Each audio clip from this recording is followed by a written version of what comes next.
ঢাকা বিশ্ববিদ্যালয় কেন্দ্রীয় ছাত্র সংসদ বা ডাকসু নির্বাচনের ফলাফল ঘোষণা করা হয়েছে।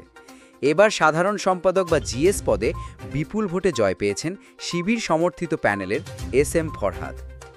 সবগুলো কেন্দ্রের ভোটের হিসাব অনুযায়ী ফরহাদ পেয়েছেন মোট 10,774 ভোট।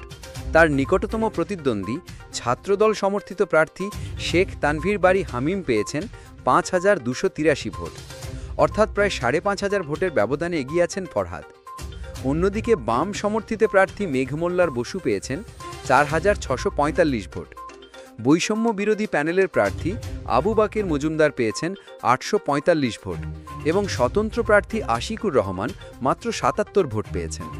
শুধু জগন্নাথ হল বাদে সবগুলো কেন্দ্রেই ফরহাদ বড় ব্যবধানে জয় পান।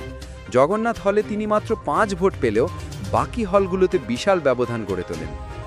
এদিকে ভিপি পদেও শিবির সমর্থিত সাদিক কায়েম জয়ী হয়েছেন বিপুল ভোটে। তিনি পেয়েছেন 14,042 ভোট। তার নিকটতম প্রতিদ্বন্দ্বী ছাত্রদল সমর্থিত আবিদুল ইসলাম খান পেয়েছেন মাত্র 5,656 ভোট। ডাকসু নির্বাচনের এবারের ফলাফল শিবির সমর্থিত প্রার্থীদের জন্য এক ঐতিহাসিক সাফল্য বয়ে এনেছে।